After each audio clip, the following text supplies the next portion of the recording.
അങ്ങനെ പുതിയ power team അധികാരമേറ്റിരിക്കുകയാണ്.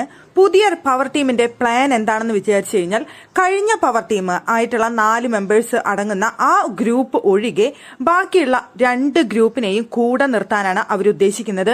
അതിനുള്ള ഫുൾ പ്ലാനുകളും അവർ സെറ്റ് ചെയ്ത് കഴിഞ്ഞു. എല്ലാ കാര്യങ്ങളും ഈ മറ്റ് ടീമുകൾ പറയുന്നതിനനുസരിച്ച് നീക്കുപോക്കുകൾ ചെയ്യാനും അവരെ കൂടെ നിർത്താനുമാണ് അവിടെ സിബിനും ടീമും പ്ലാൻ ചെയ്തുകൊണ്ടിരിക്കുന്നത്.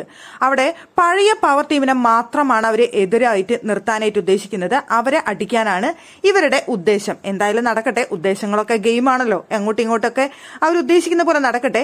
പക്ഷേ അവർക്ക് എതിരെ വരുന്ന ഒരു എതിരാളി എന്ന് പറയുന്നത് നോറയാണ്. നോറ എന്തായാലും ജാൻമണിക്ക് ഇട്ട് അടിക്കുമെന്നുള്ള കാര്യത്തിൽ അവർക്ക് ഷുവറാണ്. അപ്പൊ സിബിൻ നമ്മുടെ ഋഷിയുടെ അടുത്ത് പറയുന്നുണ്ട്, ഞാനൊന്ന് നോറയെ പ്രണയിച്ചോട്ടെ എന്ന് ചോദിക്കുന്നുണ്ട്.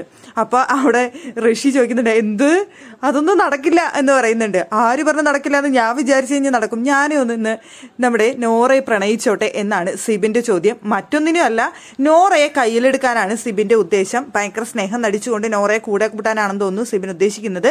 അപ്പോൾ നോറ എന്തായാലും പവർ ടീമിനെതിരെ തിരിയുമെന്നുള്ള കാര്യം ഷുവറാണ്. ആ തിരിയാതിരിക്കാൻ വേണ്ടി നോറ കയ്യിലെടുക്കാനാണ് അവിടെ ഉദ്ദേശിക്കുന്നത്. അതുപോലെ തന്നെ പവർ ടീമും അവിടെ മെനയുന്നുണ്ട്. പഴയ പവർ ടീം അവിടെ കാര്യങ്ങൾ മെനയുന്നുണ്ട്. ജിൻഡോക്കെതിരെ തിരിയുമെന്ന് ഗബ്രി പറയുന്നുണ്ട്. ഗബ്രി അവിടെ ഇരുന്ന് പറയുന്നുണ്ടായിരുന്നു, ജിൻഡോനെ ഞാൻ വെറുതെ വിടാൻ പോകുന്നില്ല, ക്യാപ്റ്റൻ ആയതുകൊണ്ട് തന്നെ അതിനുള്ള പണികളൊക്കെ ക്യാപ്റ്റൻ തന്നെ നമുക്ക് ഇങ്ങോട്ട് തരും, അതുകൊണ്ട് ക്യാപ്റ്റനെ എതിരെ നിന്നിട്ട് ഞാൻ കളിക്കുള്ളൂ എന്ന് അവിടെ ഗബ്രിയും പറയുന്നുണ്ടായിരുന്നു. അപ്പൊ അവർക്ക് അവരുടേതായ ഗെയിം പ്ലാൻ ഉണ്ടായിരിക്കാം. എന്തായാലും നമ്മുടെ നോറയെ പ്രണയിക്കാൻ തീരുമാനിച്ചിട്ടുണ്ട് സിബിൻ. ആ പ്രണയം എന്തായാലും പൂവണിയുമോ എന്ന് നമുക്ക് നോക്കാം. ജാൻമണിക്കെതിരെ നോറ തിരിയാതിരിക്കാനും പവർ റൂമിനെതിരെ നോറ വരാതിരിക്കാനുമാണ് ആ പ്രണയം മുട്ടിടുന്നത്. ആ പ്രണയം പൂവിടുമോ എന്ന് നമുക്ക് ഈ ആഴ്ച കാണാം.